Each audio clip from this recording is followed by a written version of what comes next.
siang, apa kabar Anda hari ini? Senang sekali, apa kabar Indonesia Siang kembali hadir menemani Anda bersama saya Zinka Nila dan juga Saya rekannya Zinka, betul ya, Rehana Meziana. Tapi sebelum itu, pemirsa, kita memiliki sedikit informasi yang telah kami rangkum dan kita langsung saja ke informasi pertama, di mana seorang pelajar sekolah dasar terlindas mobil SUV di Meruya Selatan, Kembangan, Jakarta Barat. Diduga pengemudi mobil tak melihat saat pelajar tersebut tengah mengikat tali sepatunya di persimpangan jalan yang akan dilintasi mobil.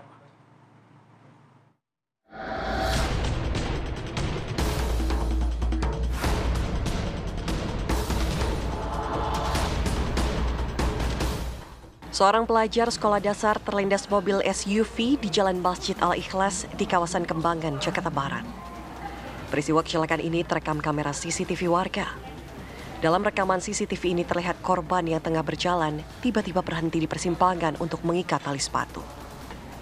Posisi korban yang menunduk untuk mengikat tali sepatu diduga membuat pengendara mobil tak melihat adanya korban, hingga korban akhirnya terlindas hingga masuk ke dalam kolong mobil. Pulang sekolah, arah dari sekolah ke sini, dia jalan ke sini, dia berhenti di sini, masang tali sepatu sepertinya ya. Karena saya cek kayaknya dia masang tali sepatu agak cukup lama, semenit 2 menit. Nah, mobil lewat di sini, mobil dari parkir belok ke sini. Mungkin nggak ngelihat atau gimana, atau dari posisi supirnya lengah atau memang blank spot, saya juga nggak tahu. Ya udah kesini kejadian, sini kelindas di sini. Akibat insiden ini, korban mengalami luka parah di bagian kepala dan masih mendapatkan perawatan di Rumah Sakit Bakti. Sementara itu, polisi unit Laka Lantas Satuan Wilayah Jakarta Barat masih melakukan penyidikan kasus tersebut. Dari Jakarta, Arif Budiman Saputra, TV One, mengabarkan.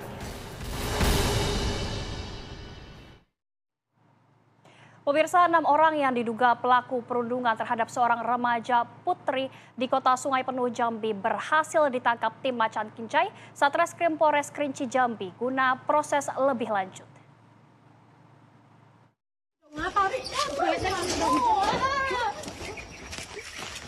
Aksi perundungan yang dilakukan oleh sekelompok remaja perempuan terhadap korban berinisial W, warga Desa Pelayang Raya, Kecamatan Sungai Bungkal, Kota Sungai Penuh Jambi, viral di media sosial. Korban dianiaya oleh para pelaku dan korban pun sempat meminta pertolongan namun tidak dihiraukan. 6 dari 8 orang yang diduga pelaku perundungan terhadap remaja perempuan berhasil ditangkap oleh tim Macan Kincai Satreskrim Polres Kerinci Jambi. 6 orang yang diduga merupakan pelaku berhasil diamankan tersebut berinisial AK 18 tahun, DV 16 tahun, KK 17 tahun, CL 13 tahun, LP 15 tahun, dan AD 14 tahun. Perundungan tersebut, pihak Polres Kerinci telah mengamankan 6 orang yang diduga pelaku perundungan. Dari yang diduga 8, 6 orang telah diamankan. Kalau motif masih didalami oleh Satreskrim.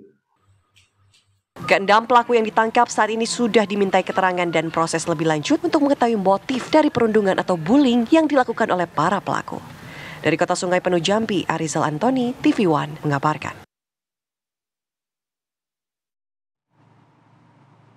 Ya pemirsa, lagi-lagi aksi ini bukan untuk ditiru karena ini juga kerap meresahkan baik itu masyarakat maupun pelajar itu sendiri. Kita akan hadirkan informasi mengenai tawuran 2 kelompok pelajar pecah di Waru Kabupaten Cirebon, Jawa Barat. Akibat tawuran tersebut, seorang pelajar kritis dan 4 pelajar lainnya terluka.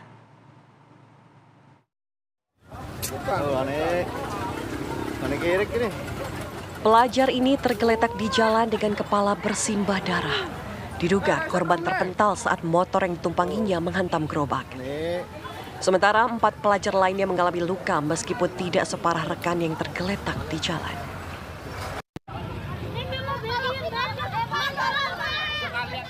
Peristiwa ini merupakan dampak dari tawuran antar 2 kelompok pelajar dari sekolah yang berbeda di Desa Megucilik, Kecamatan Weru, Kabupaten Cirebon. Aksi saling kejar antara mereka membuat motor yang ditumpangi para korban berhimpitan hingga pengemudi hilang kendali dan menabrak gerobak serta warung. Awalnya tadinya ada keributan ya, terus dari sana motor 2 ada kejaran, terus dia udah ada ke sini, jotosan gitu, pukulan gitu. Nah, terus udah sampai sini motor sama setirnya tuh kancet, nabrak ini. Jadi ada bentrokan setir motor sama setir motor akhirnya. Dari sini udah kalau udah kancet motor kan susah udah kendalinya. Jadi jatuh sini nabrak gerobak poci saya. Oh, ada gerobak poci tadi. Iya. Sampai hancur. Sementara itu, pihak kepolisian dari sektor Weru Polresta Cirebon yang tiba di lokasi langsung mengevakuasi 7 pelajar ke rumah sakit untuk mendapatkan perawatan medis. Dari informasi awal, 2 sepeda motor tersebut ditumpangi masing-masing 3 dan 4 pelajar dari 2 sekolah. Ke situ. Ya, kita akan melakukan penyelidikan apa sih penyebabnya. Gitu. Ada berapa motor yang terlibat dan berapa orang? Ya, jadi sementara terjadi ada 2 motor. Nah, cuma yang motor satu ini boncengan 3 dan yang satu boncengan 4. Mereka ini pelajar Pak Kapolsek? Ya, diduga anak pelajar. Masih berseragam ya Pak? Pelajar, mau kita dalamin dulu data-datanya ya. Petugas pun masih melakukan penyelidikan guna memastikan adanya keributan di antara 2 kelompok pelajar tersebut. Dari Cirebon, Jawa Barat, Ervan Septiawan, TV One, mengabarkan.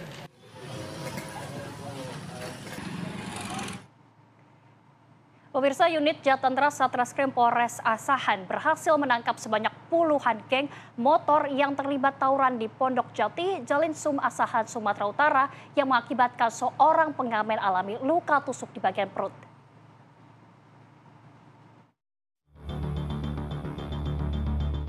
Inilah video amatir saat puluhan anak geng motor dengan menenteng senjata tajam melakukan aksi tawuran di Pondok Jati, Jalinsum, Asahan, Sumatera Utara.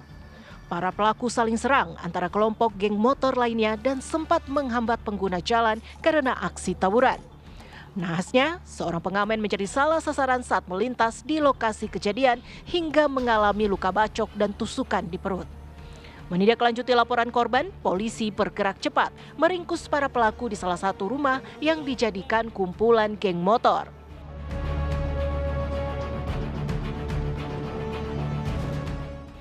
Seorang pelaku geng motor ini menangis saat dihadapkan dengan orang tuanya di kantor polisi. Menurut polisi, pertikaian kelompok geng motor ini diawali saling ejek di media sosial. Mirisnya, pelaku rata-rata anak di bawah umur dan merupakan pelajar. Polisi telah menetapkan 8 orang sebagai tersangka. Untuk anak Kosbar inisial IA yang melakukan pembacokan kepada saudara Ariful Hadi sudah kami amankan beserta barang buktinya. Dan 4 lagi temannya masih DPO. Korban luka salah sasaran geng motor kini masih menjalani perawatan di rumah sakit. Sedangkan para pelaku geng motor ditahan di Polres Asahan. Untuk yang masih pelajar dipanggil orang tua dan pihak sekolah agar ditindaklanjuti dan diberikan pembinaan. Dari Asahan, Sumatera Utara, Jasa Manurung, TV One mengabarkan.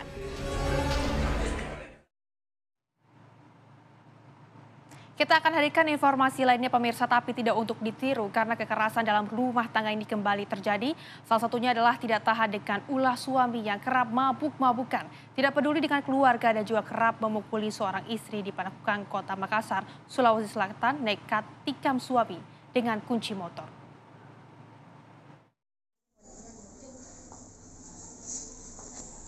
Inilah Rizal, seorang suami yang harus mendapatkan perawatan di rumah sakit karena luka 2 tikaman di tubuhnya.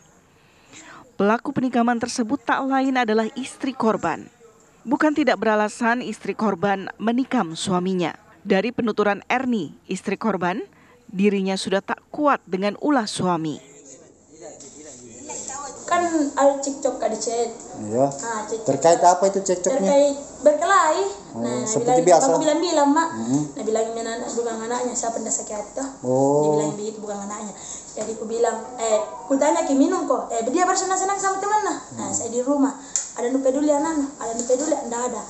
Ku tanya ku ulur sampai ku dapat ikuti kami. Oh begitu. Tapi kalian memang ini sebelumnya sudah sering bertengkar? Sudah sering, itu pun sudah lapor di Polrestabes, datang orang tua anak ke saya kan berdarah ya, bukaku. Sempat melapor. Berapa lama lalu itu? Sudah beberapa bulan lalu? Iya, 4 hari di dalam datang orang tua minta damai. Tapi gue siang orang tua jadi aku cabut jadi aku bilang jamu orang kasih begitu dia berjanji tidak bakal kasih begitu. Nah setelah itu sudah berjanji dalam begitu suka napul mungkin kapan capek pukul kembali. Intinya kita tidak tahan selalu dianiaya sama suami, akhirnya melakukan perlawanan nih. Iya, perlawanan juga. Berapa kali kita tikam tadi? Ini satu kali. Pakai apa? Kunci motor. Tahu capek Tommy. Biasa kita menepul di suami tak. Setelah korban dan pelaku diperiksa di Polsek Panakukang, keduanya sepakat berdamai. Polisi pun melakukan tindakan restoratif justice dengan membebaskan istri korban. Dari Makassar, Sulawesi Selatan, Andri Reski, TV One, mengabarkan.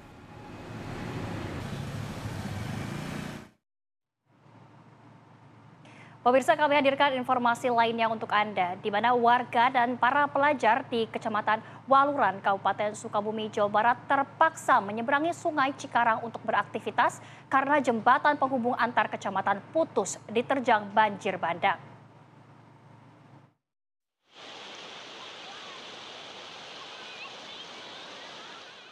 Puluhan pelajar dan warga ini terpaksa menyeberangi Sungai Cikarang yang menjadi perbatasan antara Desa Sirnasari, Kecamatan Surade dengan Kampung Bojong Koneng, Desa Mekar Mukti, Kecamatan Waluran, Kabupaten Sukabumi, Jawa Barat. Mereka terpaksa nekat menyeberangi sungai lantaran jembatan Cikarang yang menjadi batas antara dua kecamatan, yaitu Kecamatan Waluran dan Kecamatan Surade ini putus diterjang banjir bandang pada tanggal 4 Desember 2024 lalu. Meskipun mengaku takut, tapi warga terpaksa menyeberangi sungai untuk beraktivitas. Anak saya setiap hari kan melintas ke jembatan ini karena kemarin ada bencana air meluap, jembatannya diputus. Jadi khawatir lah kalau anak saya setiap hari melintas, terus kan mengganggu aktivitas saya sebagai petani, harus ngantar-ngantar anak gitu. Warga berharap jembatan ini bisa dibangun kembali agar warga dan para siswa bisa beraktivitas dengan aman dan nyaman ke sekolah. Dari Sukabumi, Jawa Barat, Rizky Gustana, TV One mengabarkan.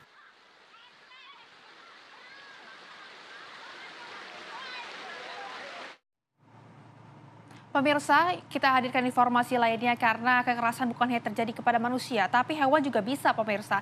Di mana viral 2 ekor gajah di Taman Satwa Waduk Gajah Mungkur di Wonogiri, Jawa Tengah dirantai kakinya.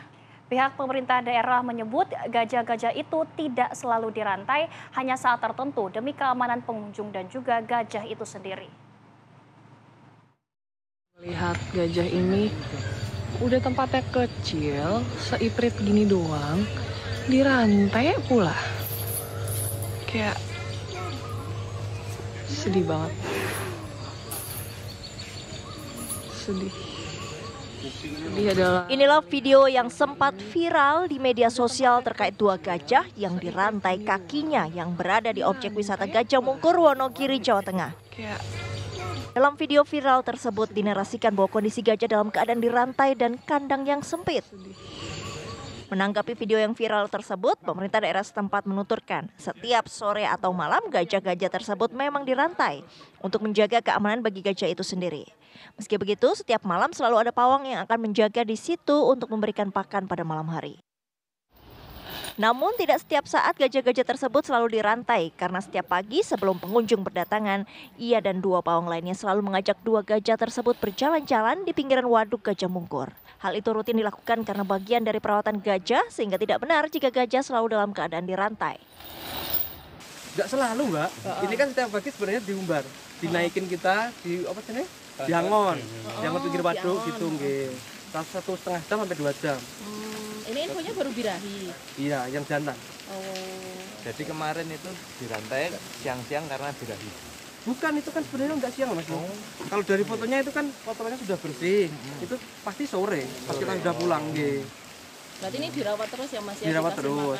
Kalau nggak dirawat, nggak mungkin gajahnya bisa berwarna hitam, bisa gemuk-gemuk, Mbak. Untuk keberadaan gajah itu kalau sesuai dengan prosedur ataupun mekanisme yang ada, sudah sesuai dengan mekanisme. Karena dari BKSDA sendiri selalu melakukan pemantauan secara rutin di sini, sehingga khususnya untuk kesehatan, untuk kandang gajah itu memang sudah layak. Sang pawang menambahkan khusus gajah jantan bernama Panamtu memang dalam beberapa hari terakhir dirantai karena saat ini dalam kondisi birahi dan lebih agresif. Maka perlu dilakukan perantaian karena untuk menjaga keamanan pengunjung maupun gajah itu sendiri. Dari Wonogiri, Jawa Tengah, Agus Sabtono, TV One mengabarkan.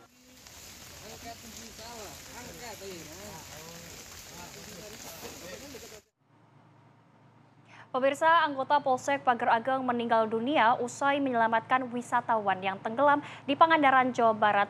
Informasi selengkapnya usai jeda, tetaplah bersama kami.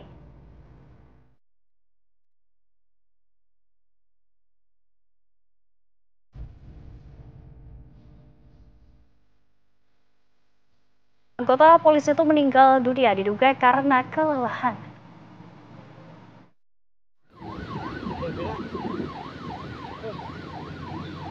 Inilah video amatir detik-detik ketika Bribka Anditya dievakuasi ke RSUD Pandega, Pangandaran, Jawa Barat. Namun sayang, nyawa Bribka Anditya tidak tertolong dan korban menghembuskan nafas terakhirnya dalam perjalanan ke rumah sakit. Peristiwa ini terjadi Jumat 3 Januari 2025 lalu. Bribka Anditya sebelumnya menyelamatkan Sevina Azahra, wisatawan asal Tasikmalaya yang tenggelam di pantai barat Pangandaran. Diduga Bribka Anditya, anggota Polsek Pager Ageng, Polres Tasikmalaya Kota itu meninggal dunia akibat mengalami kelelahan. Telah terjadi laka laut yang mengakibatkan 1 orang meninggal dunia atas nama Bribka Anditya Munartono. Almarhum pada saat tersebut telah melakukan pertolongan terhadap wisatawan lainnya bernama Sevina Azahra, warga Salawu, Tasikmalaya, yang sedang berenang terbawa arus sampai 40 meter ke tengah laut. Ananda Sevina dapat terselamatkan, akan tetapi Bribka Anditya wafat di perjalanan menuju rumah sakit. Korban Bribka Anditya telah dimakamkan di kampung halamannya di Tasikmalaya. Sementara korban selamat, Sevina, mengalami syok dan mengucapkan terima kasih kepada Bribka Anditya yang telah menyelamatkan jiwanya. Dari Pangandaran, Jawa Barat, Aditya Triwahyudi, Denny Rudini, TV One mengabarkan.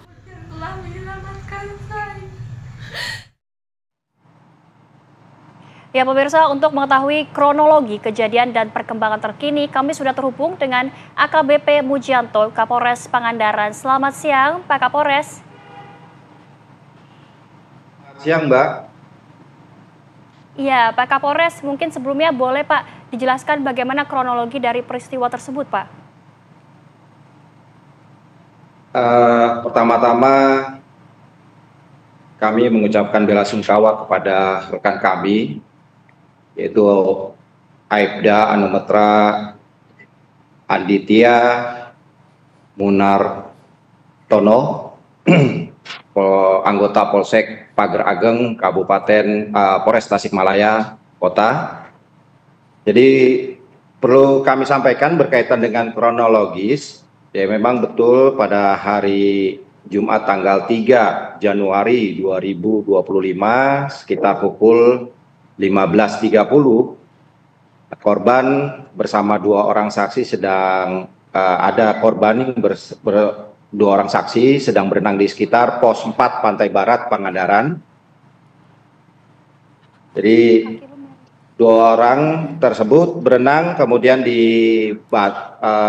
karena terlalu jauh dari pinggir pantai sehingga dengan instingnya almarhum menolong korban dan alhamdulillah korban yang diselamatkan selamat, namun anggota Polsek Pager Ageng karena kelelahan dan sudah dibantu dengan pertolongan pertama, namun karena keadaannya denyut, jantungnya melemah, kita evakuasi ke Rumah Sakit Pandega Pangandaran, namun dalam perjalanan yang bersangkutan tidak terselamatkan. Baik, Demikian, Mbak. Pak Kapolres, ini kami juga ingin tahu penyebab meninggalnya ini apakah tenggelam atau seperti apa, Pak? Yang bersangkutan membantu menolong korban yang sedang berwisatawan di pantai Pangandaran. Korban tenggelam, yang bersangkutan langsung membantu karena sangat derasnya arus bawah dari pantai tersebut, sehingga korban kelelahan, kemudian dibantu oleh kapal pesiar nelayan melakukan evakuasi ke pinggir, kemudian dibantu pertolongan pertama, namun denyut nadinya melemah, jantung melemah, dievakuasi ke rumah sakit, Mbak. Sehingga dalam perjalanan yang bersangkutan tidak tertolong. Baik, Pak Kapolres mungkin mengkonfirmasi kembali berarti apakah korban yang meninggal dunia ini pada saat itu sedang tidak bertugas, Pak? Betul, jadi yang bersangkutan ini sedang liburan setelah melaksanakan operasi Lilin Lodaya 2024. Dan perlu diapresiasi dan menjadi contoh buat kami semuanya, walaupun beliau tidak saat bertugas, tapi naluri beliau sebagai polisi, sebagai pelayan, pengayom masyarakat, beliau langsung melakukan pertolongan kepada masyarakat yang membutuhkan. Baik, Pak Kapolres, tapi apakah sudah ada apresiasi dari pihak kepolisian mengenai hal ini, Pak Kapolres?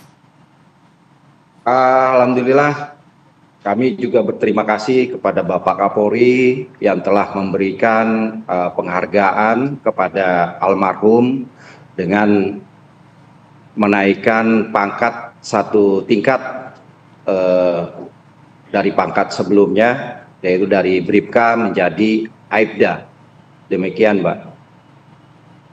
Baik, Pak Kapolres, bagaimana dengan kondisi wanita yang diselamatkan oleh almarhum Pak saat ini?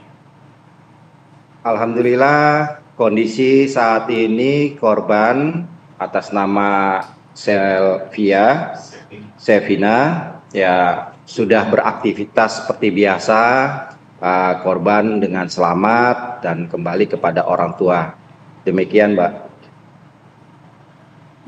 Baik, Pak Kapolres, tapi ketika mendapatkan keterangan dari korban, begitu ya, ketika mungkin sedang berada di pantai, apakah tidak ada pemberitahuan ataupun penyelamatan dilakukan oleh keamanan di sekitaran pantai tersebut, atau seperti apa, Pak, sebelum kejadian ini terjadi? Jadi sudah ada memang pemberitahuan, kami selalu memberitahukan, menghimbau kepada wisatawan yang berwisata untuk tidak berenang ke tengah-tengah, ya. Dan kemudian juga pada saat kejadian tersebut juga anggota kami sedang melakukan patroli di sekitar panjang pantai barat, ya sepanjang kurang lebih 6 km. Dan kita mendapatkan informasi langsung bergerak. Namun pada saat pertolongan pertama memang dibantu oleh masyarakat yang ada di sekitar TKP. Demikian, Mbak. Baik, Pak Kapolres, terima kasih banyak Pak telah bergabung bersama kami di Apa Kabar Indonesia Siang pada hari ini, Pak, dan kami juga turut berduka cita ya atas kehilangan anggotanya. Terima kasih Pak Kapolres. Selamat siang. Terima kasih. Selamat siang. Ya pemirsa, Apa Kabar Indonesia Siang akan segera kembali dengan ragam informasi lainnya. Tetaplah bersama kami.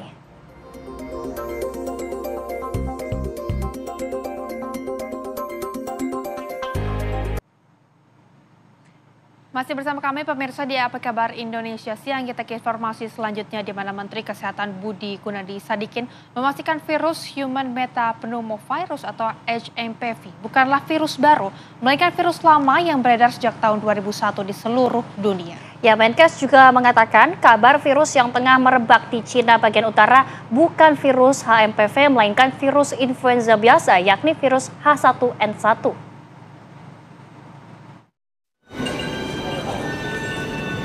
Virus Human Metapneumovirus atau HMPV yang dikabarkan saat ini tengah mewabah di Cina menyita perhatian internasional dalam beberapa waktu terakhir. Virus ini masuk dalam kategori virus yang menyebar dengan sangat luas dan cepat, khususnya di Cina bagian utara, namun resikonya tidak seberat COVID-19. Menteri Kesehatan Budi Gunadi Sadikin memastikan bahwa virus Human Metapneumovirus atau HMPV bukanlah virus baru, melainkan virus lama yang sudah beredar sejak tahun 2001 di seluruh dunia. Kalau virus baru kayak COVID, tubuh manusia tuh belum tahu bagaimana meresponsnya. Akibatnya, kalau dia menyerang tubuh kita bingung bagaimana meresponsnya. Sehingga kemungkinan besar risiko fatalitasnya tinggi. Kalau HMPV, tubuh kita tuh sudah tahu meresponnya seperti apa selama puluhan tahun. HMPV itu ditemukan 2001 dan sudah beredar di seluruh dunia sejak 2001. Meski virus HMPV tidak berbahaya, namun masyarakat tetap diimbau untuk menjaga kesehatan dengan menerapkan perilaku hidup bersih dan sehat. Dari Jakarta, Robin Freddy, TV One mengabarkan.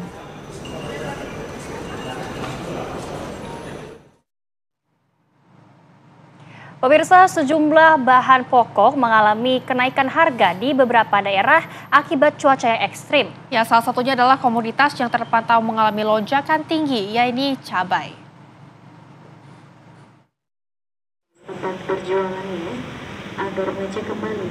Harga cabai sejak beberapa hari terakhir di sejumlah daerah mengalami kenaikan. Seperti di Pasar Badung, Bali yang merupakan pasar tradisional terbesar di Bali ini. Harga cabai naik hingga Rp110.000 per kilogram.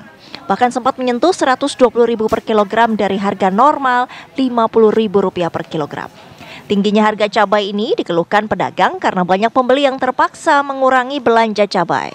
Selain cabai rawit dalam kondisi bagus, cabai rawit yang busuk, layu dan rusak juga dijual pedagang seharga Rp80 hingga Rp90.000 per kilogram. Selain cabai rawit, harga cabai jenis lainnya juga mengalami kenaikan. Menurut salah satu pedagang, berkurangnya pasokan cabai dari petani akibat gagal panen karena faktor cuaca buruk memicu melonjaknya harga cabai di pasaran.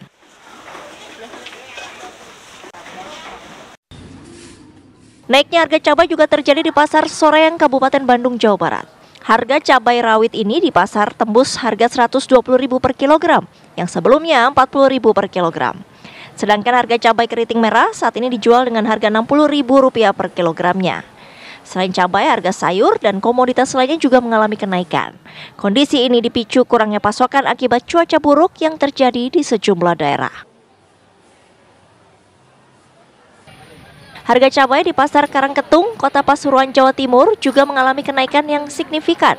Cabai rawit super yang biasanya dijual Rp65.000 per kilogram naik menjadi Rp130.000 per kilogram. Menurut pedagang, kenaikan ini sudah terjadi sejak sepekan terakhir. Dinas Perindustrian dan Perdagangan Kota Pasuruan melakukan sidak ke sejumlah pasar. Hasilnya, tidak hanya cabai, sejumlah komoditas sayur lainnya mengalami kenaikan hingga 50%. Kenaikan cabai dan sayur mayur ini disebabkan pasokan yang terbatas akibat cuaca buruk yang menyebabkan petani gagal panen. Dinas Perindustrian dan Perdagangan setempat akan berkoordinasi dengan pemerintah daerah untuk bisa menstabilkan harga. Tim TV One mengabarkan.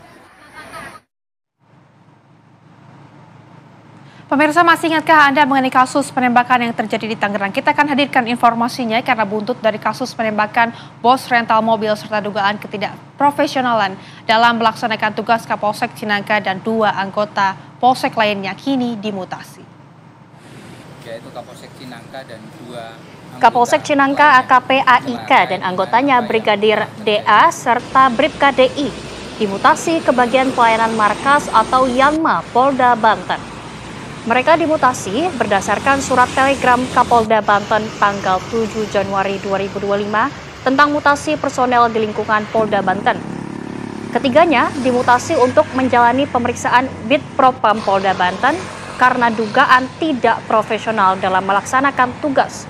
Soal laporan bos rental mobil yang meninggal karena pemerintah penembakan di kilometer 45 Tol Tangerang Merak. Kabid Humas Polda Banten Kombes Pol Didik menegaskan, jika Kapolda Banten berkomitmen untuk melakukan tindakan tegas kepada para personel yang melakukan pelanggaran.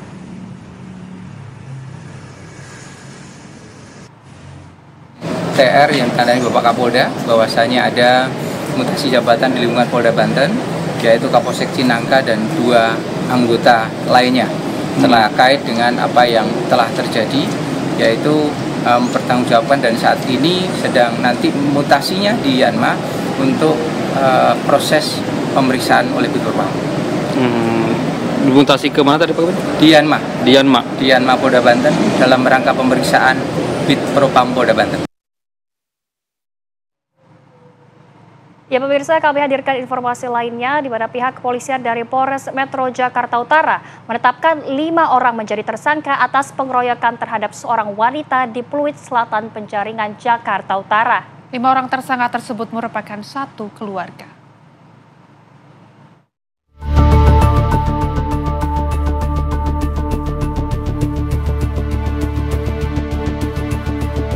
Setelah melakukan penyelidikan terhadap kasus pengeroyokan terhadap seorang wanita berinisial EK 41 tahun di Pluit Selatan, Penjaringan, Jakarta Utara yang terjadi pada Minggu dini hari, pihak kepolisian akhirnya menetapkan 5 orang sebagai tersangka.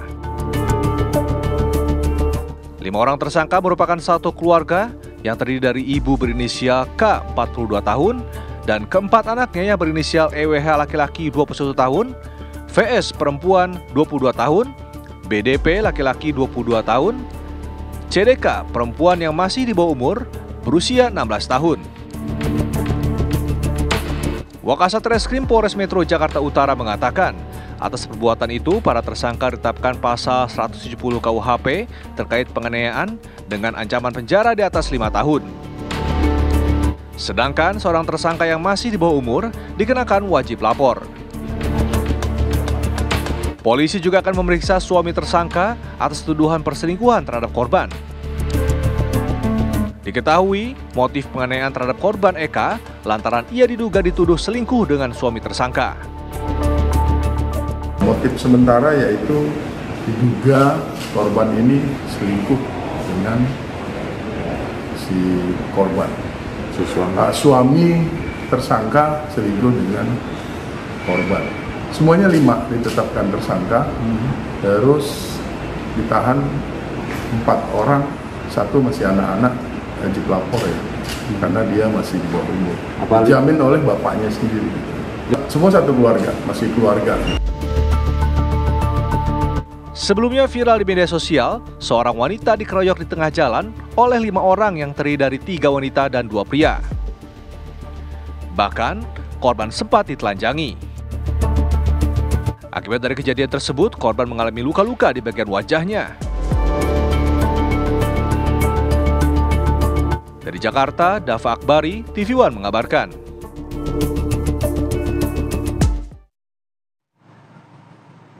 Pemirsa, seolah tiada habisnya. Kali ini kasus kekerasan seksual kembali lagi terjadi. Kita akan hadirkan informasinya di mana diduga tidak terima keluarganya yang masih di bawah umur dicabuli oleh 2 orang pelaku. Belasan warga mengamuk dan merusak rumah seorang terduga pelaku di Goa, Sulawesi Selatan. Belasan warga yang melakukan pengerusakan langsung ditangkap oleh pihak kepolisian. Petugas kepolisian yang berada di lokasi pun berusaha menghalau aksi pengerusakan. Namun upaya petugas tetap diabaikan oleh keluarga korban. Diduga pengerusakan rumah ini terjadi buntut dari kekesalan keluarga atas dugaan pencabulan terhadap korban AS 4 tahun yang diduga dilakukan oleh 2 pelaku yang juga masih di bawah umur, yakni KH 12 tahun dan MY 10 tahun. Akibat pengerusakan tersebut, 11 orang langsung ditangkap dan dibawa ke unit Reskrim Polres Goa untuk dimintai keterangan.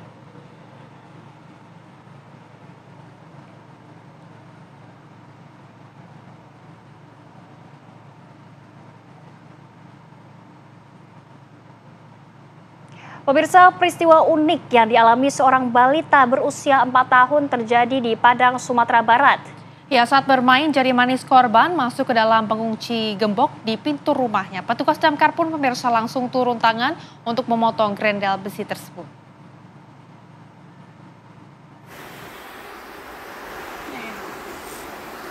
DS, balita berusia 4 tahun ini terlihat pasrah dan cemas setelah jari manis sebelah kirinya masuk ke dalam lubang grendel pintu rumahnya. Karena asik bermain di dekat pintu, korban tak sadar jarinya masuk ke lubang grendel dan tak bisa keluar lagi.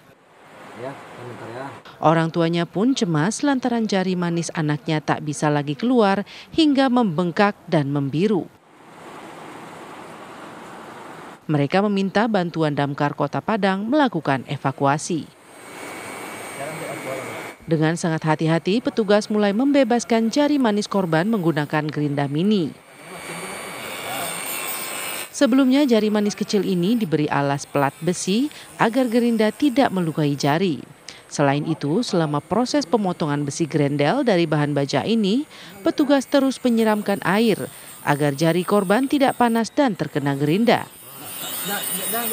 Kronologisnya, anak-anak ini sedang bermain di kamar, tanpa disengaja tangan itu dimasukkan ke grendel ini. Ya, dalam proses itu tidak bisa ditarik lagi sampai tangannya mengeluarkan darah, dan dihubungilah kami dari Dinas Kebakaran. Terus untuk evakuasi, Pak?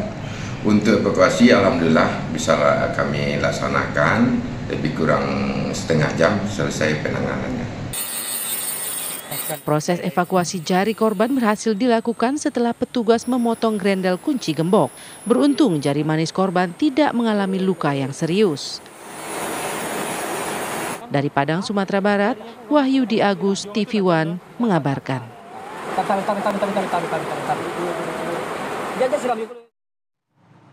Pemirsa, bocah 13 tahun dianiaya Ustadz salah satu pondok pesantren di Kecamatan Gedong Tataan, Kabupaten Pesawaran, Lampung. Informasinya akan kami hadirkan usai jeda. Tetaplah bersama kami di Apa Kabar Indonesia Siang.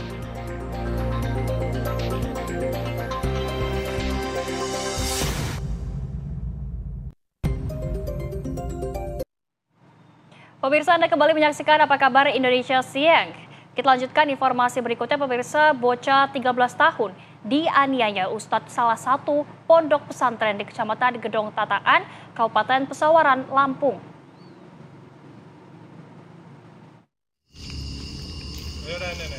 Dipaksa mengaku telah melakukan pencurian, bocah 13 tahun dianiaya Ustadz di salah satu pondok pesantren modern di Desa Negeri Sakti, Kecamatan Gedong Tataan, Kabupaten Pesawaran, Lampung. Peristiwa bermula saat korban bersama rekannya akan mencuri namun belum terlaksana. Upaya tersebut gagal karena ulah mereka diketahui pihak pondok pesantren. Korban yang rumahnya bersebelahan dengan pondok pesantren tersebut kemudian dipaksa mengakui aksi pencurian. Akibat penyiksaan itu, korban mengalami luka lebam di wajah dan luka bakar di tubuhnya. Atas peristiwa tersebut, ayah korban melaporkan perbuatan oknum Ustadz ke pihak Polres Pesawaran. Pakai besi panas. Dari Pesawaran, Lampung, Pujiansyah, Eki Ngantung, TV One mengabarkan. Masih mengenai kasus yang sama, pemirsa, mengenai Ustadz yang menganiaya bocah, kita hadirkan informasi di mana pondok pesantren di Kabupaten Pesawaran, Lampung yang menjadi lokasi penganiayaan santri oleh Ustadz nampak lenggang dan juga sepi dari aktivitas santri. Ya, polisi memasang garis polisi di lokasi pondok pesantren tersebut.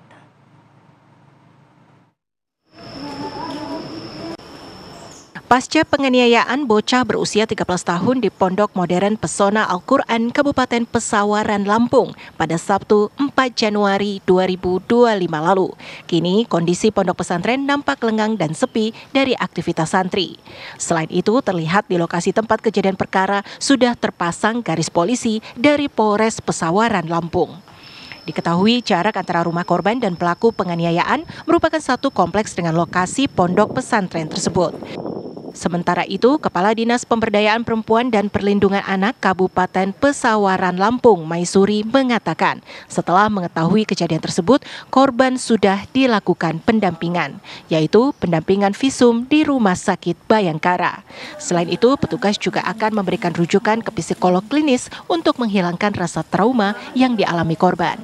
33 ya. Jadi sudah melakukan pendampingan visum et repertum di Rumah Sakit Bayangkara pada hari Sabtu tanggal 4 Januari 2015. Untuk selanjutnya akan dilakukan pendampingan psikologis bagi anak tersebut. Jadi selain kita harus menentukan bahwa anak itu benar-benar sehat, kami juga sudah koordinasi dengan Dinas Kesehatan Kabupaten Pesawaran untuk memastikan untuk kontrol kembali ya, karena obat-obatnya habis, anak-anak masih tampak memar ya, luka-lukanya belum sembuh, sehingga tadi pagi kami pendampingan kembali bersama petugas Puskesmas Bernung untuk melakukan cek kesehatan anak tersebut dan langsung. Kasus penganiayaan santri oleh Ustadz Ponpes ini masih dalam penyelidikan Polres Pesawaran. Polisi telah melakukan pemeriksaan terhadap korban serta mengumpulkan barang bukti. Dari Pesawaran, Lampung, Pujiansyah, TV One mengabarkan.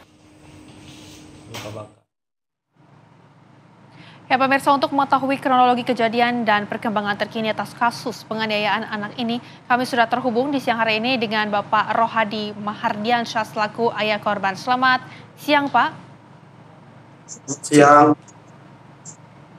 Baik, Pak, ini kami juga turut prihatin dengan apa yang terjadi dengan keluarga Papa. Mungkin awalnya ini bisa diceritakan kronologinya seperti apa, Pak Rohadi? Awalnya anak saya mau masuk di kantornya Pak Ustadz melalui jendela. Setelah sampai jendela itu, ya langsung diperpal sama Pak Ustadz. Ditangkap langsung diperpal. Dianiaya, dikenakan pisau, dibakar, pisaunya dibakar, ditempelkan di badan anak saya karena dipaksa untuk mengakui bahwa dia ngambil maling di situ. Padahal belum dapat, belum ada. Gitu. Baik, Pak Rohadi, ini siapa Pak yang melakukan penganiayaan terhadap anak Bapak dan apakah ada lebih dari satu pelaku, Pak? Ini yang melakukannya cuma tunggal, cuma Ustadz seorang, pimpinan plus pengajar pondok modern, Pesona Al-Quran ini, Ustadznya aja. Baik. Baik Pak Rohadi, ini kami juga ingin tahu setelah kemudian dianiaya, korban ataupun anak Pak Rohadi ini mengalami luka di bagian mana saja, Pak? Bagian leher, bagian mata, bagian mulut, bagian perut, bagian leher, bagian punggung, bagian kaki. Itu aja. Banyak sekali berarti ya? Iya Pak, Banyak, ini kondisinya bagaimana Pak sekarang anak Bapak? Ya alhamdulillah pada saat ini selalu ada pemeriksaan dari Puskesmas Bernung, selalu bolak-balik ke rumah pemeriksaan anak saya. Baik. Hari Pak ini Rohadi, pun tadi kami ingin tahu. Baik. Ya. Oke. Hari ini tadi ke psikolog sudah diperiksa juga. Oh kemarin. Baik, di hari kemarin ya. Pak Rohadi, ini kami juga ingin tahu komunikasi sehari-hari antara korban kemudian dengan ustadz tersebut ataupun dengan pelaku ini seperti apa, Pak? Ya aslinya saya sebenarnya saya bekerja sama Pak Ustadz selama 3 tahun lebih. 3 tahun lebih bekerja sama Pak Ustadz. Baru sebulan ini, lebih kurang sebulan ini yang saya tidak kerja sama Pak Ustadz. Saya sangat dekat sekali karena semuanya ada apa-apa di pondok, Pak Ustadz selalu ngubungin saya. Selalu minta tolong sama saya. Dekat sekali, udah lebih daripada keluarga. Baik, sejauh ini Pak Rohadi, apakah anak Bapak sudah diberikan pendampingan psikologi, Pak? Selain juga dengan pengecekan luka-luka yang ada di tubuhnya, Pak? Sudah didampingi. Baik. Pak Rohadi, ini kan kemudian menjadi viral, banyak sekali masyarakat yang ikut turut bersimpati dengan adanya kejadian ini. Tanggapannya seperti apa Pak Rohadi? Ya tanggapan saya, ini kan saya anggap kasus ini kasus besar, kasus serius buat saya. Saya mohon kepada pihak kepolisian, khususnya polisi Pesawaran, Polres Pesawaran, tolong tangkap dia dengan cepat, tangkap cepat dia. Biar saya bisa memuaskan, walaupun sepenuhnya tidak puas saya, setidaknya harus cepat ditangkap.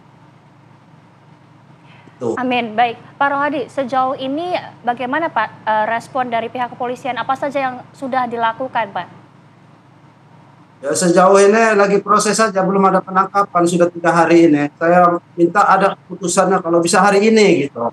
hari ini tolong ditahan dia supaya saya khusus saya dan keluarga besar tenang gitu. Saya takutnya dia kabur. Itu aja saya takut. Kalau bisa hari ini tahan. Kan hari ini kan mau ada penyelidikan buat dia, kalau bisa langsung ditahan. Jangan boleh pulang lagi. Baik, Pak Rohadi, ini kami juga ingin tahu apakah dari ustadznya tersebut atau pelaku tersebut sudah menemui keluarga korban, Pak Rohadi? Kalau untuk pelaku belum menemui kami, belum ada yang menemui kami. Jadi belum ada komunikasi sama sekali Pak dari pihak pesantren kepada keluarga Bapak? Belum ada sama sekali. Baik, Pak Rohadi, apakah Bapak juga ingin meminta permintaan maaf dari pihak pesantren, terutama ini pelaku sendiri, Pak? Saya tidak akan damai atau meminta maaf sampai dia harus ketangkep pokoknya. Tujuan saya satu, harus ketangkep dia. Harus ketangkep karena anak saya sudah dianiaya, Itu pun, kalaupun dia sampai hilang luar biasa, itu bisa menimbulkan anak saya sampai meninggal karena sudah di kamar itu, di perbalnya itu yang membuat saya tidak terima. Padahal dia sama saya sudah dekat gitu. Seharusnya kan dia laporan sama saya. Baik Pak Rohadi, terima kasih banyak sudah bercerita bersama kami di Apa Kabar Indonesia Siang dan semoga kasus ini juga segera diberikan titik terang. Terima kasih Pak, selamat kembali beraktivitas. Maaf menambahkan Mbak. Ya pemirsa, Apa Kabar Indonesia Siang akan kembali dengan sejumlah informasi lainnya. Tetaplah bersama kami. Pemirsa, terima kasih Anda masih bersama kami di Apa Kabar Indonesia Siang. Hari ini adalah hari ketiga program makan bergizi gratis di Makassar, Sulawesi Selatan. Motivasi dan pemberian hadiah dilakukan tim Satuan Pelayanan Pemenuhan Gizi kepada para siswa-siswi yang menghabiskan makanannya. Lalu bagaimana dengan Medan dan juga Jakarta? Pemirsa, kita akan hadirkan informasinya untuk Anda berikut ini.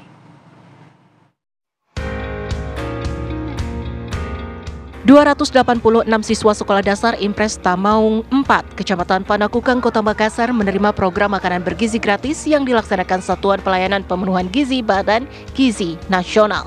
Berbeda dengan 2 hari sebelumnya, di hari ketiga ini siswa-siswi diberi motivasi berupa hadiah seperti buku, pulpen, tas, alat tulis, bahkan salah seorang anggota DPR RI dari Komisi 10 Partai Gerindra, yakni Latindro Latundrung, bakal memberi beasiswa kepada siswa-siswi yang sebulan pertama paling sering menghabiskan makanannya dari program makan bergizi gratis. Habis. Tadi makan apa deh?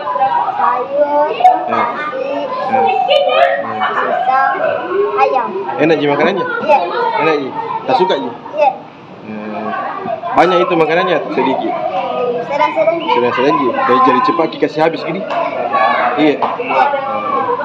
Tadi dapat hadiah apa? Kotak pensil, buku, pulpen. Satuan Pelayanan Pemenuhan Gizi SPPG Kota Medan mendistribusikan paket makanan bergizi gratis di 2 sekolah dasar. 471 siswa-siswi mendapatkan makanan bergizi gratis. Menu yang disajikan berupa nasi, ayam goreng tepung, sayur toge, dan buah pisang. Sejumlah siswa yang menerima makanan bergizi gratis terlihat senang dan menikmati menu makanan yang tersedia. Diharapkan makan bergizi gratis ini dapat memenuhi protein dan gizi siswa yang terkadang jarang sarapan pagi saat hendak pergi ke sekolah. 373 siswa SDN Susukan 02 Pagi kembali menikmati manfaat makan bergizi gratis. Pembagian program makan bergizi gratis di SDN Susukan 02 Pagi ini dibagi 2 gelombang pada pagi dan siang hari. Program ini merupakan program unggulan tercepat pemerintahan Presiden Prabowo Subianto dan wakilnya Gibran Raka Buming Raka. Di hari ketiga makan bergizi gratis didistribusikan SDN Susukan 02 Pagi Ciracas, Jakarta Timur. Tim TV One mengabarkan.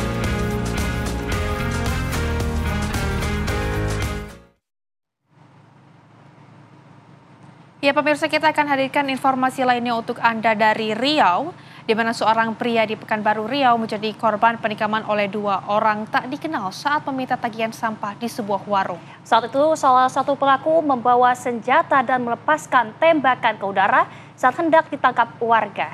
Kini polisi masih memburu pelaku.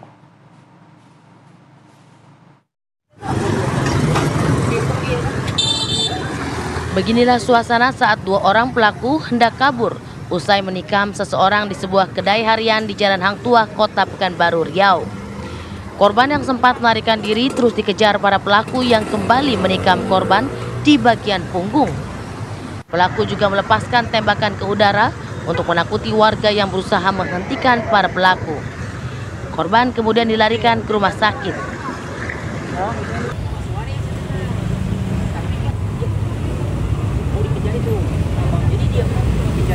Waktu dikejar itu kan udah naik dia ke motor, di situ dia nembak ke atas sekali. Itu nampak saya. Itu memang ditembak? Nembak ke atas. Pegang senpi dia?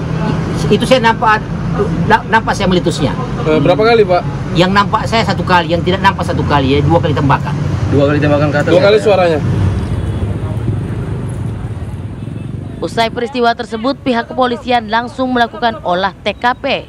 Tim penyidik dari Polresta Pekanbaru mengumpulkan barang bukti serta mengambil keterangan saksi termasuk keluarga korban. Hingga kini polisi masih memburu para pelaku serta motif dari penikaman tersebut. Dari Pekanbaru, Riau, Muhammad Arifin dan Fazar Ramadan, TV One mengabarkan.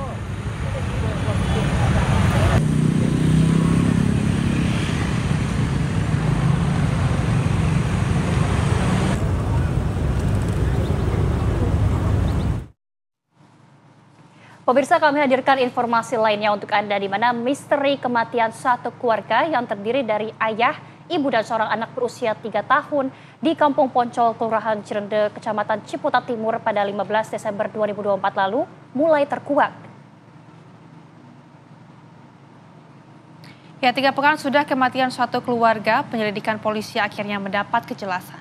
Hasil forensik diketahui ibu dan anak tewas akibat jeratan yang dilakukan oleh suami yang juga nekat mengakhiri hidupnya dengan cara gantung diri. Berdasarkan pemeriksaan digital forensik dari 3 telepon seluler korban, didapati 15 aplikasi kredit atau pinjaman online, serta pemirsa ada beberapa situs yang juga ditemukan oleh pihak kepolisian.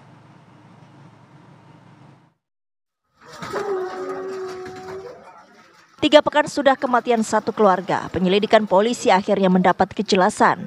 Hasil forensik diketahui ibu dan anak tewas akibat jeratan yang dilakukan oleh suami yang juga nekat mengakhiri hidupnya dengan cara gantung diri.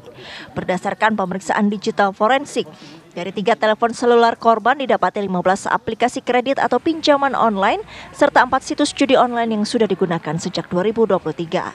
Selain itu, digital forensik juga mendapati pelaku pernah mengirim email ke Bank Indonesia untuk menceritakan permasalahan yang dihadapinya. 2 orang saksi yang kami periksa bahwa korban YL pernah menyampaikan ada masalah keuangan terkait dengan penagihan-penagihan yang dialamatkan kepada keluarga yang bersangkutan oleh ahli forensik digital. Didapatkan hasil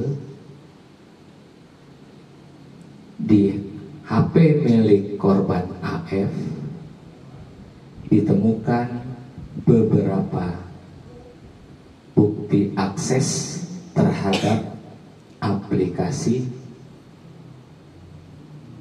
beberapa pinjaman online. Dari Kota Tangerang Selatan, Banten, Milhan Wahyudi, TV One mengabarkan.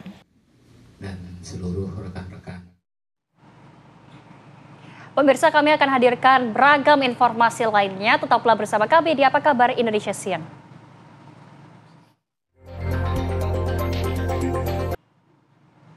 Masih bersama kami pemirsa di Apa Kabar Indonesia Siang. Kita ke informasi selanjutnya di mana seorang anak sekolah menengah pertama diperdaya menjadi jaminan pelaku penipuan di sebuah konter pengisian pulsa. Korban ditinggalkan oleh pelaku setelah pelaku berhasil memperdaya pemilik konter.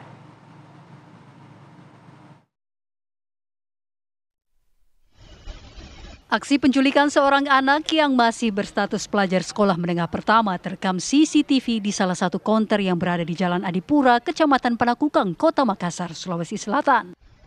Pelaku memperdaya korban dengan berpura-pura menitipkan anaknya yang juga merupakan korban penculikan. Aksi penipuan ini merupakan modus baru yang dilakukan oleh para pelaku tindak kriminal penipuan. Mulanya pelaku menipu siswa SMP dengan mengiming-imingi uang Rp50.000 untuk mengikuti perintahnya. Setelah itu pelaku menipu pemilik konter pengisian pulsa. Untuk meyakinkan, pelaku menitipkan siswa SMP tersebut sebagai jaminannya. Setelah berhasil memperdaya pemilik konter, pelaku kemudian pergi dengan membawa uang sebesar Rp1.200.000. Orang tersebut berpura-pura minta untuk ditransferkan dana. Kemudian orang itu ditemani oleh seorang anak kecil, di mana orang itu menitipkan anak itu bahwa anak ini seakan-akan anak itu adalah anak daripada pelaku. Seperti itu, sehingga pemilik konter ini percaya dan mentransferkan uang sebanyak Rp1.300.000 kalau tidak salah, seperti itu. Kasus ini kini ditangani aparat kepolisian Polsek Panakukang. Rekaman CCTV yang beredar di media sosial disita aparat untuk dijadikan barang bukti. Dari Makassar, Sulawesi Selatan, Andri Rizky, TV One mengabarkan.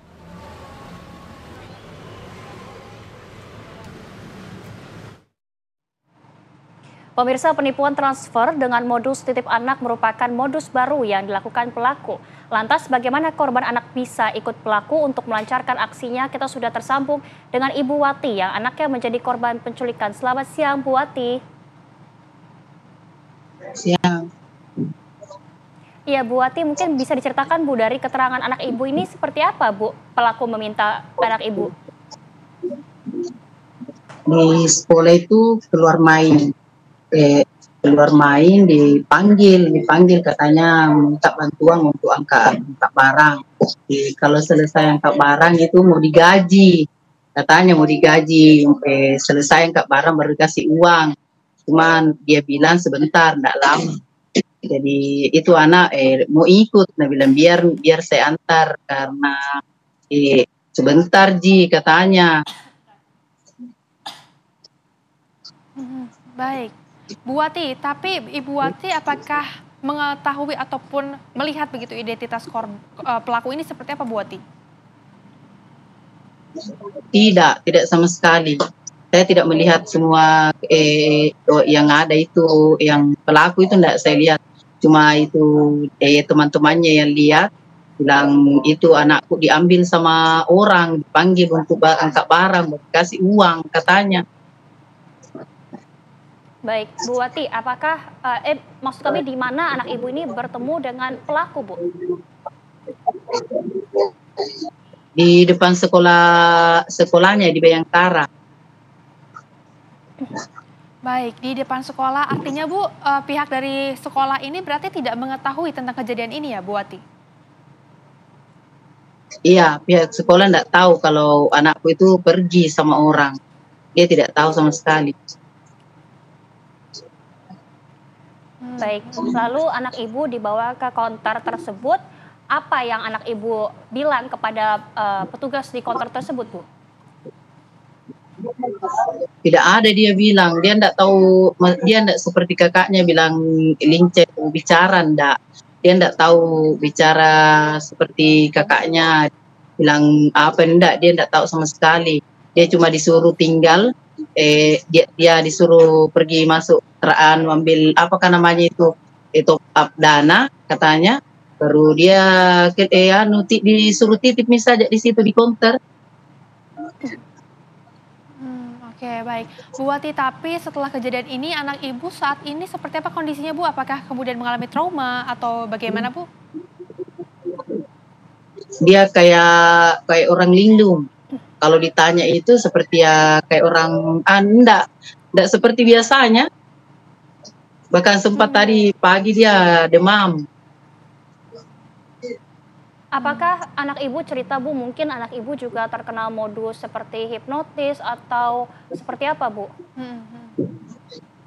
Tidak tahu itu bilang dihipnotis atau bagaimana, cuma katanya kalau dia minta pulang dimarahi.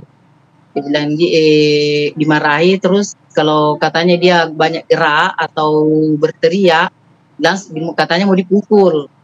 Begitu. Baik. Baik, Ibu Wati, ini ketika pertama kali mengetahui anak Ibu ada di sana di konter tersebut begitu ya. Informasinya pertama kali didapatkan dari siapa, Bu Wati?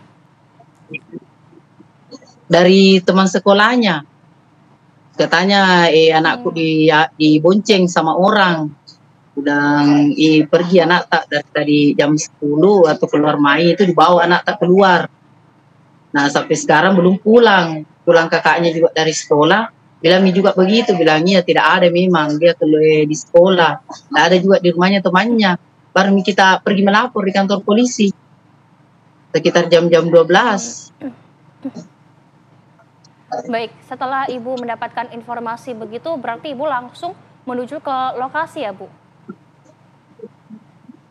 Iya, langsung ke sekolahnya dulu dia. Betul itu tidak cerita yang sampai. Jadi saya keluar ke sekolahnya jalan, saya lihat memang betul tidak ada. Karena teman-temannya bilang tidak ada pergi. Baik, Bu Wati, tapi mungkin Ibu bisa menggambarkan sedikit jarak antara sekolah ke counter HP dan juga ke rumah Ibu ini sejauh apa Bu? Ya jauh sekali kalau dari sini ke counter HP itu. Berarti memang jaraknya agak cukup jauh tapi tidak terlalu dekat begitu ya Bu Wati? Ya jauh memang ini. Ya, iya. Baik, Bu Wati, apakah selain dari anak Ibu dan juga petugas konter, ada saksi lainnya mungkin masyarakat yang sedang berada di sekitar lokasi Bu yang melihat ada gerak-gerik aneh gitu Bu? Tidak ada sama sekali yang melihat kalau anakku dibawa keluar itu tidak ada. Ya orang yang besar itu semua rata-rata teman sekolahnya dia lihat. Baik, Bu Wati, tapi ini apakah sudah mendapatkan keterangan dari pihak kepolisian Bu? Belum ada informasi ini terkait penculikan ini. Baik, Ibu Wati, terima kasih banyak Ibu telah bergabung bersama kami di Apa Kabar Indonesia Siang pada hari ini Ibu. Semoga modus-modus seperti ini tidak kembali terjadi lagi ya. Betul. Selamat siang Ibu, terima kasih. Ya. Baik, pemirsa, usai jeda kami akan segera kembali dengan informasi lainnya. Tetaplah bersama kami di Apa Kabar Indonesia Siang.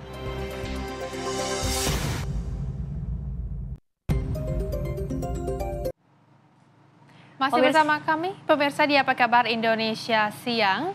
Kita akan ke informasi selanjutnya di mana pesulap Pak Tarno kembali dilanda masalah. Ya, anak-anak Pak Tarno dari sejumlah istrinya protes sang ayah dianggap dieksploitasi oleh istri mudanya.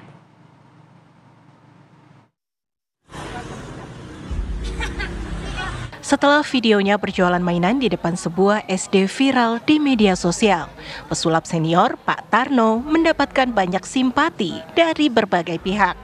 Salah satunya dari seorang selebgram Willy Salim. Willy mendonasikan uangnya kepada Pak Tarno sebesar 50 juta rupiah beberapa waktu lalu. Rencananya uang tersebut akan dikelola oleh istri ke-10 Pak Tarno yang bernama Dewi untuk membuka toko dan untuk pengobatan Pak Tarno yang telah 4 kali terserang stroke. Ini totalnya ada 50 juta Pak. Alhamdulillah. Jangan nangis dong Pak. Tadi tapi rezeki lah dari yang di atas ya Pak.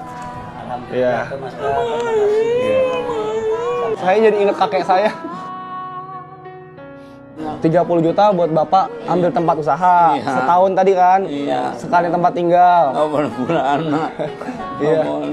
Nah, 10 juta buat Bapak berobat. 10 juta lagi beli dagangan. Kan butuh modal ya Pak ya? Iya, nggak panasan lagi. Kalau di pinggir jalan hujan hujanan. Buka toko ntar. Asik, keren. Bim salah Bim buka toko, prok. Bapak kalau capek jangan dipaksain Pak, istirahat aja. Ampun Pak, sini Pak. Nggak apa Pak. Sekarang nggak boleh sedih. Pak. Orang bisa jalan, enggak nangis. Saya doain cepat sembuh ya Pak ya. Kondisi Pak Tarno yang memprihatinkan membuat beberapa anaknya dari istri yang berbeda angkat bicara. Mereka tidak terima jika sang ayah yang telah sakit-sakitan dan butuh pengobatan masih harus bekerja, menjual mainan di depan sekolah. Iya, katanya kalau seumpama Bapak nggak jualan, Bapak mau makan apa? Bapak mau bayar kontrakan pakai apa? Jadi mendingan Bapak dagang. Iya, maunya Isa kalau emang Bapak dagang mendingan Bapak di rumah daripada Bapak di luar atau di pinggir jalan. Kan kalau dari sekolah ke sekolahan lain kan kasihan, Bapak capek. Terus Bapak kena panas-panasan. Jadi Isa nggak bisa Pak, nggak ngizinin. Lah sekarang gimana sih, kita lihat aja kayak di sosmed atau di TikTok, sebagai halnya Bapak berjualan tapi si ibunya ini sambil main TikTok, sambil video-videoin, sama aja kan mengeksposkan Bapak. Jadi seolah-olah tuh Bapak itu mencari empati tapi buat keperluan pribadi. Mirisnya, sebelum video Pak Tarno viral, tak satupun anak Pak Tarno yang terlihat ingin merawat sang ayah yang sedang sakit. Kini, meski kondisi Pak Tarno masih belum membaik, namun perhatian dari sejumlah pihak nampaknya membuat pesulap dengan topi khas yang selalu dikenakan saat beraksi tersebut nampak menemukan kembali semangat hidupnya. Tim TV One mengabarkan.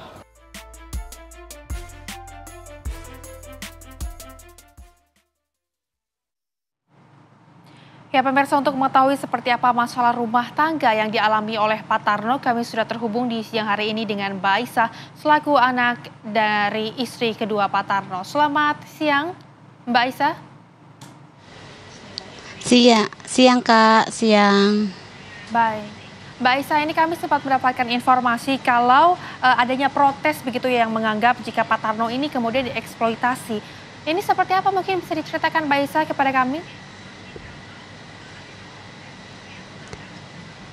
Kita lihat dengan posisi Bapak yang sedang sakit, Bapak duduk di kursi roda, terus bersambil berjualan dan berjemur, tapi di samping itu Bapak ini dibikin TikTok, dimasukin YouTube, segala mungkinnya lewat handphone gitu Kak.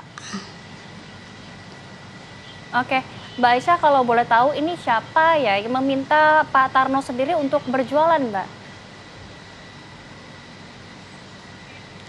Ya Bapak sih emang punya keinginan pribadi sendiri. Bapak emang katanya kalau di rumah itu jenuh, sepi, jadi mendingan dia keluar. Tapi kan setidaknya kan yang sehat atau sekeliling Bapak yang sayang sama Bapak dilarang. Maunya Isa itu dilarang aja dulu biar Bapak sembuh lagi.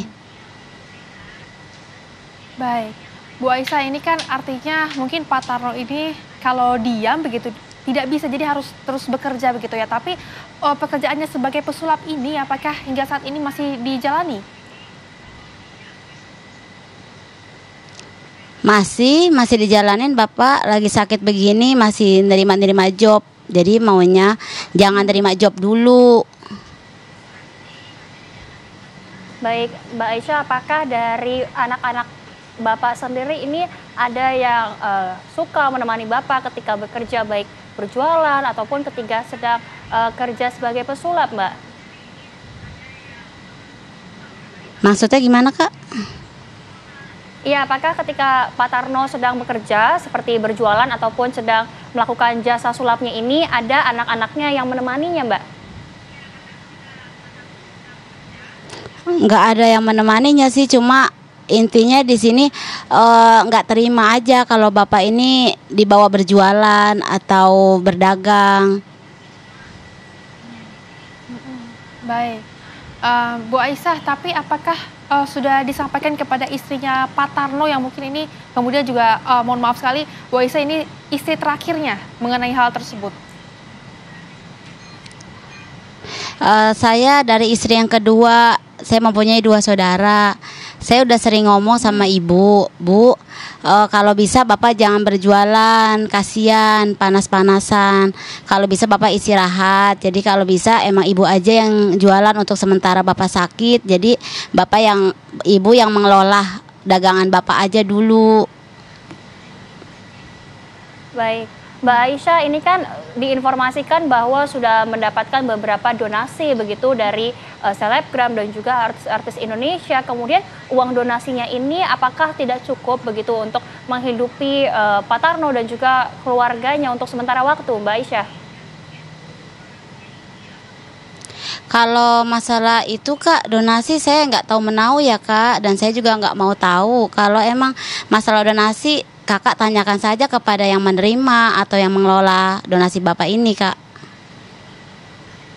Baik. Bu Aisyah, tapi kan ini donasi terakhir ini cukup besar ya, jumlahnya sekitar 50 juta. Kemudian Mbak Aisyah apakah mengetahui uang sumbangan itu dipakai untuk apa saja Mbak Aisyah? Atau mungkin termasuk untuk memberikan nafkah atau seperti apa?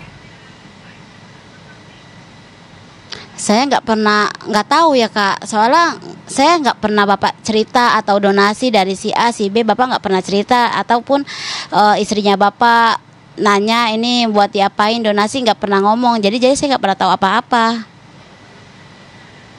Baik, Mbak Aisyah sendiri apakah pernah berbicara langsung ke ayah Mbak Aisyah begitu, ke Pak Tarno untuk stop gitu, berhenti, jangan berjualan lagi karena memang usianya juga sudah cukup tua dan juga kesehatannya yang memburuk begitu Mbak? Aku udah sering ngomong, menasehati Bapak. Aku berapa kali datang ke rumah Bapak, menjenguk Bapak, menengokkan Bapak. Saya ngomong, Pak, Bapak mau nggak sih sementara selama Bapak sakit ini ikut Isa yang merawat Bapak, gimana? Isa bukannya untuk memisahkan Bapak dengan Ibu Dewi, jadi ayo kita urus Bapak rame-rame atau sama-sama, jadi bergantian. Jadi kapan aja Ibu Dewi bisa datang ke rumah untuk menjenguk Bapak atau Isa yang menjenguk Bapak ke rumah, itu pengennya sih sama-sama ngurusin Bapak. Baik, Bu Aisyah, ini kami juga ingin tahu, tapi sebenarnya kami mohon untuk meminta maaf. Ini kan Ibu Aisyah berarti anak dari istri yang kedua. Nah, hubungan ke istri kedua dengan istri yang terakhir dari Pak Tarno ini sebetulnya seperti apa, Bu? Kalau untuk sekarang sih kedekatannya itu kurang. Soalnya saya juga baru kenal Ibu Dewi ini 7 bulan. Komunikasi pun saya juga jarang sih sama Ibu Dewi. Baik. Mbak Aisyah, apakah ada komunikasi dengan anak-anaknya Pak Tarno yang lain begitu untuk membantu Bapak mungkin bersama-sama membiayai dan juga merawat Pak Tarno begitu Mbak? Oh, kalau komunikasi seperti itu ada dari adik-adik saya atau dari kakak saya. Ya udah, ayo kita rawat Bapak sama-sama. Terus kayak Isa ini, biarpun katanya semiskinnya saya, nggak mampunya saya, ayo kita rawat Bapak. Nah, ada yang dari kakak saya bilang, ya udah nanti kita sama-sama aja, kita patungan atau gimana buat Bapak, nengokin Bapak, terus uang makannya juga sama-sama. Intinya Bapak sehat aja dulu, jadi Bapak jangan berjualan aja dulu. Baik. Mbak Aisyah, mungkin kalau Pak Tarno melihat Mbak Aisyah sedang berbicara bersama dengan kami, apa yang kemudian ingin disampaikan kepada ayahanda tercinta, Mbak Aisyah? Kalau pesan saya sih buat Bapak, Bapak banyak-banyak istirahat. Isa bukannya gimana Pak, Isa sayang sama Bapak. Keinginan Bapak, kan Bapak mempunyai cita-cita Pak. Bapak punya cita-cita ini ingin membangun masjid atau musola. Terus Bapak belum menjalani naik haji. Insya Allah Bapak cita-citanya tercapai ya Pak. Amin. Mbak Aisyah, terima kasih banyak telah bergabung bersama kami di Apa Kabar Indonesia Siang. Semoga masalahnya ini segera selesai, Pak Tarno kemudian mendapatkan rezeki yang lancar dan juga kesehatan dan juga untuk keluarga Mbak Aisyah semuanya. Terima kasih Mbak Aisyah. Amin.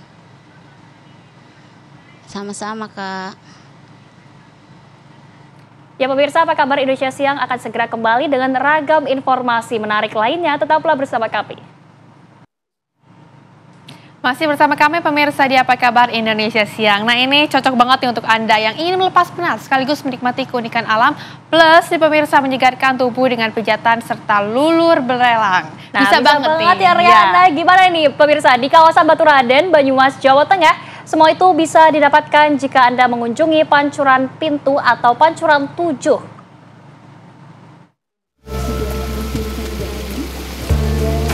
Pancuran Pitu atau Pancuran 7 adalah sumber mata air panas alami yang berjumlah 7 buah, terletak di kawasan wisata Baturaden, Kabupaten Banyumas, Jawa Tengah. Lokasinya sangat asri dan dipenuhi dengan kesegaran udara khas pegunungan. Selain dapat menikmati pemandangan yang begitu eksotik, pengunjung juga dapat merasakan sensasi pijat dan lulur belerang di tempat ini. Ya, pijat dan lulur di Pancuran Pitu ini menggunakan belerang. Kerak-kerak belerang yang muncul bersama air panas yang memancar dari pancuran digunakan untuk pijat dan lulur. Belerang dipercaya memiliki banyak manfaat baik untuk kulit. Ditambah lagi siraman-siraman air hangat alami yang dicampurkan dengan lumpur belerang, menambah kesegaran saat dipijat. Tarif jasa pijat di Kompleks Pancuran Pitu ini bervariasi tergantung layanan yang diinginkan, yakni dari 20 hingga 50 ribu rupiah. Para pengunjung menyebut usai dipijat belerang rasanya sangat bugar dan fresh, dan kulit pun dirasa sangat halus, cocok untuk para pengunjung yang sedang capek dan penat. Ya menurut ini tukang pijat teh, kalau tukang pijat teh enaknya saya enak kayak gitu aja. Gitu ya. Tapi ya memang nyaman gitu, lebih nyaman gitu ya pakai air hangat kayak gitu. Ya senang aja kayak gitu. Manfaat daripada air belerang adalah untuk melancar peredaran darah, untuk yang sering kaku. Fungsi belerangnya sendiri untuk menghapuskan kulit, titik-titik kulit, menghalus kulit, menghilangkan flek yang di kulit, dan juga pemutih kulit menjadi lebih glowing lagi. Bisa dikatakan ini adalah spot dengan paket lengkap, kesejukan dan landscape alamnya serta relaksasi dengan pijatnya. Dari Banyumas, Jawa Tengah, Sony Jatmiko, TV One mengabarkan.